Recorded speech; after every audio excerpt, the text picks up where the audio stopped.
Hello, my name is Rafael, and in this learning object I'm going to explain how to express comparison and contrast in English with a special emphasis in technical English. These are the contents of the object. We will deal with some comparative structures of inferiority, equality and superiority, including comparative and superlative adjectives. We will move on then to some typical contrast structures in English, and we will finish with a summary of the expressions. The objectives of this object is to learn how to express comparison and contrast in English with the most typical expressions, and to learn how to use comparative and superlative adjectives in English.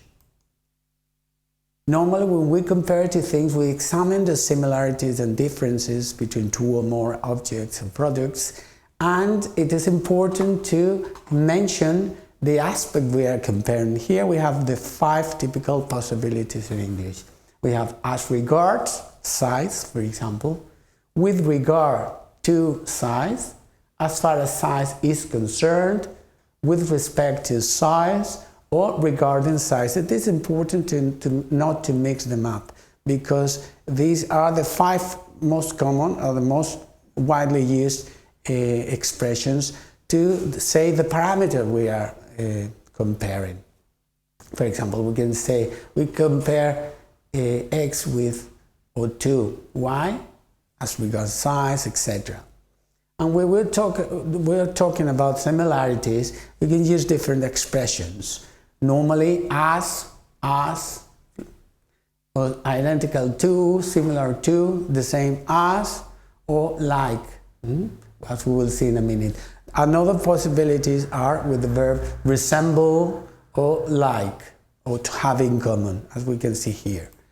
It is important to note that when we are using as plus as, in the middle we use an adjective.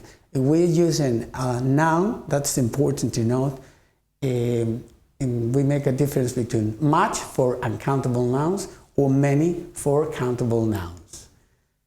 So, to express inferiority in English, we use less plus the adjective plus than, or not so as plus the adjective plus as. Remember to use the right particle, than or as. Here we have examples. The front door is less wide than the rear exit. Economy seats are not as comfortable as business ones. Or, this aircraft is not so reliable as the Concorde. When we are talking about equality, as I said, we normally use as, the adjective as. And if in the middle of as and as we use a noun, we must include much with uncountable or many with countable nouns. Or we can also use the expression the same something as, and as is the particle, no that or than. Here we have typical examples. European aircraft are as efficient as American ones. The upper deck has as much capacity as the lower deck. Uncountable now. Partition A offers as many seats as partition B. In this case, we have a countable noun. Boeing has approximately the same revenue as Airbus. The most typical comparative structures are those of superiority, and here we make a typical difference taking into account the rule between short adjectives and longer adjectives. For short adjectives we use the suffix er, than. The Concorde was higher than the Boeing 747. For longer adjectives we use the word more than. This equipment is more expensive than usual. For superlatives, when we use a superlative, we say that one product or object has the highest level of property in a group.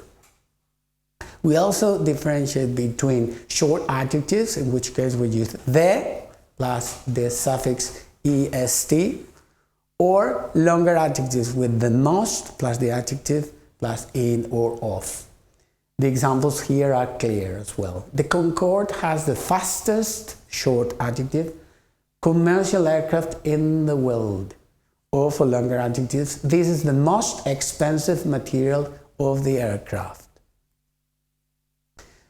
We must remember some irregular comparative adjectives. These are the most typical ones in English: good, bad, far, old, much, many, or little. The first column in black is the comparative, the irregular comparative, and the second one is the irregular superlative with the normally. Between older and elder, there's a difference. Older is the general adjective, and elder is normally restricted to age of people, for example. Now we're going to move on to some typical contrast structures in English.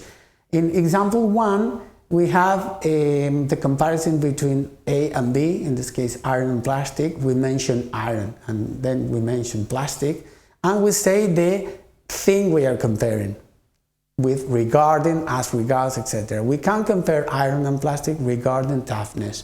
When we mention two things we are comparing, we refer to the first one we mention with the former, and the second one we mention with the latter, not the later, the latter. The former is much tougher than the latter. We can also use expression with in.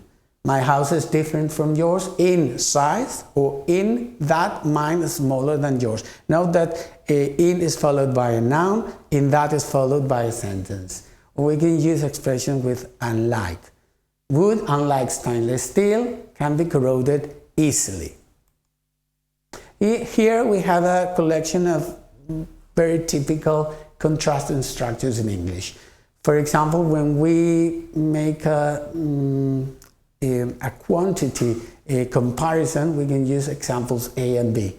Twice or half as big as. In Spanish it would be el doble de grande or la mitad de grande que. The house is half as big as the cottage, or double twice as big as the cottage, sorry. Example 2 is with double. Double the size, double the height, etc. of. The cottage is double the size of the house. In example C, we have gradual comparisons with when one property is increasing or decreasing gradually. It is two identical comparative structures. The prices went higher and higher. In Spanish we would use cada vez más. In example D, we have equal or equivalent to. The power of the engine is equal or equivalent to that of the Concorde. In example E, we use most of the, meaning the majority of. Most of the information comes from GE. In F, we have another typical expression, the most commonly or the most widely used. PowerPoint is the most widely or commonly used program here. We can use also the expressions with such. This is such an important thing that we cannot forget it. This is typical expression. And remember, lastly, that you can also use more these comparative structures with adverbs. She works more easily without computers. Normally, an adverb would be a longer word, so we use more rather than here. Here we have a summary of the most typical comparison and contrast structures we have seen throughout this learning object. You can have a look at them, and you have the examples for them during the presentation. And as a conclusion, it is very important to use the right expressions in English. We have 5 possibilities of including the aspect we are comparing, as regards, regarding, etc. And last, you have to use the specific English expressions rather than translating from your own language, which is always very dangerous. So thank you very much for your attention, and I hope that was useful. Thank you.